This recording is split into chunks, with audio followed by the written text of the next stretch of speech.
नमस्कार, मैं हूं डॉक्टर देवानंद कुमार। आज अलंकार के अंतिम भाग में आप लोग उभयालंकार के बारे में जानेंगे। तो हम लोग जानते हैं उभयालंकार किसे कहते हैं। उभयालंकार जहां शब्द और अर्थ दोनों के कारण काव्य की शोभा बढ़े वहां उभयालंकार होता है।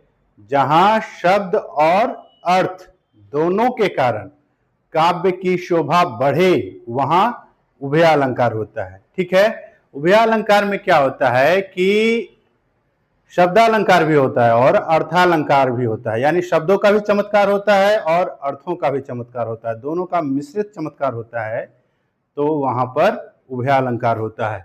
अब उभयालंकार का उदाहरण देख लेते हैं। तो पंक्ति है, सूरज हुआ मध्यम चांद जलने लगा। गाना अगर आप लोग सुनते होंगे तो इस गाना को सुनिएगा या आप लोगों ने सुना होगा कि सूरज हुआ मध्यम चांद जलने लगा। अब इस पंक्ति में ध्यान देने वाली बात है कि उभयालंकार है। कैसे है? तो यहां चांद के जलने की कल्पना की गई है। चांद जलने लगा, चांद के जलने की कल्पना की गई है। और मैंने आप लोगों को बताया है कि जब मानवीय भावनाओं का आरोप किसी वस्तु पर होता है तो वहां पर मानवीकरण अलंकार होता है। तो चांद के जलने की कल्पना, ठीक है, तो यहां पर क्या है? मानवीकरण अलंकार है। ठीक, तो यहां पर है मानवीकरण अलंकार। और मानवीकरण अलंकार जो है वह अर्थालंकार के अंतर्गत आता है। ठीक है, तो चांद जलने लगा में मानवीकरण अलंकार है और मानवीकरण अलंकार अर्थालंकार के अंतर्गत आता है। अब सूरज, मध्यम और चांद, ठीक है, सूरज, मध्यम और चांद शब्दों में क्या है? काव्यात्मक ध्वनि है, शब्द सौंदर्य है, इसलिए यह शब्दालंकार है। तो उभयालंकार वहीं तो होता है जहां पर शब्दालंकार और अर्थालंकार दोनों का मेल हो। ठीक है, तो चांद जलने लगा में मानवीकरण अलंकार है और मानवीकरण अलंकार अर्थालंकार के अंतर्गत आता है। चांद, सूरज और मध्यम, है ना, इन सभी में शब्दालंकार है। तो इस तरह से चांद, सूरज हुआ मध्यम चांद जलने लगा, सूरज हुआ मध्यम चांद जलने लगा, इसमें उभयालंकार है। ठीक है, अब उभयालंकार के भेदों की बात करते हैं। तो उभयालंकार के दो प्रमुख भेद हैं। कौन कौन है? संसृष्टि अलंकार, संसृष्टि अलंकार और संकर अलंकार।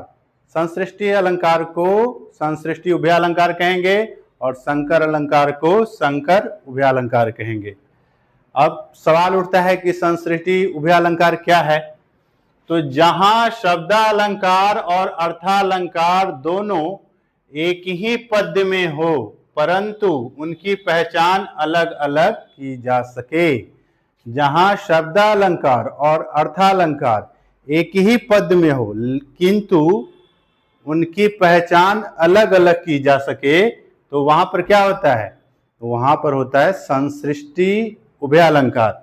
अब जैसे पंक्ति देखिए कि धीरे धीरे मुस्कुराती वह चांद से लगती प्यारी। धीरे धीरे मुस्काती वह मुस्काती वह चांद से लगती प्यारी। धीरे धीरे, है ना, तो धीरे धीरे मुस्काती वह, धीरे धीरे में क्या है? पुनरुक्ति प्रकाश है और यह जो है शब्दालंकार का उदाहरण है। चांद सी क्या है? उपमा है, उपमा अर्थालंकार के अंतर्गत आता है। तो इस तरह से इसको संसृष्टि उभयालंकार कहेंगे कि यहाँ पर शब्दालंकार और अर्थालंकार दोनों एक ही पद में है किंतु इनकी पहचान अलग अलग की जा रही है।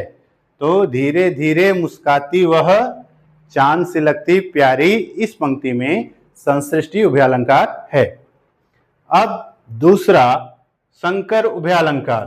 तो संकर उभयालंकार के बारे में कहा गया है कि जहां शब्दालंकार और अर्थालंकार इस प्रकार मिले हों कि उन्हें अलग करना कठिन हो जाए। संकर उभयालंकार में जहां शब्दालंकार और अर्थालंकार इस प्रकार मिले हों कि उन्हें अलग करना मुश्किल हो जाए। जैसे वह सिंह गर्जा रणभूमि कांप उठी। वह सिंह गर्जा, वह सिंह में क्या है? सिंह में रूपक अलंकार है। सिंह वीर पुरुष के लिए प्रयुक्त है और इसमें क्या है? रूपक अलंकार है। रणभूमि कांप उठी, इसमें क्या है? अतिशयोक्ति का भाव है। रणभूमि कांप उठी, इसमें अतिशयोक्ति का भाव है। सिंह के गरजने से रणभूमि कांपेगी? नहीं कांपेगी। लेकिन कवि का कहना है कि ऐसा हुआ, तो इसमें अतिशयोक्ति अलंकार का प्रयोग किया गया। वह सिंह गर्जा रणभूमि कांप उठी। तो इस तरह से यहाँ पर संकर उभयालंकार का प्रयोग किया गया है। अब संक्षेप में उभयालंकार को समझना हो तो ऐसे समझिए कि जहां शब्द भी चमके और अर्थ भी दमके, वहां पर क्या होगा? उभयालंकार होगा। और अगर उभयालंकार के अंतर्गत एक ही पद में, एक ही लाइन में क्या हो? शब्दालंकार भी हो और अर्थालंकार हो और दोनों की अलग अलग पहचान की जा सके, तो वहां पर क्या होगा? संसृष्टि उभयालंकार होगा। लेकिन कहीं पर ऐसा हो कि क्या कहते हैं, लाइन एक ही हो लेकिन अलग अलग शब्दालंकार और अर्थालंकार को अलग अलग करना मुश्किल हो, तो वहां पर संकर उभयालंकार होगा। जैसे वह सिंह गर्जा रणभूमि कांप उठी। ठीक है, उम्मीद करते हैं आपको मेरा यह वीडियो पसंद आया होगा। आपकी जानकारी में मेरे इस वीडियो ने वृद्धि की होगी। अगर आपकी जानकारी में वृद्धि हुई हो और आपको यह वीडियो पसंद आया हो तो हमेशा की तरह मेरे चैनल को लाइक कीजिए, अपने दोस्तों से सब्सक्राइब करवाइए, ठीक है, कमेंट कीजिए और जितना हो सके इसको फैलाइए, क्योंकि ज्ञान बांटने से बढ़ता है। धन्यवाद।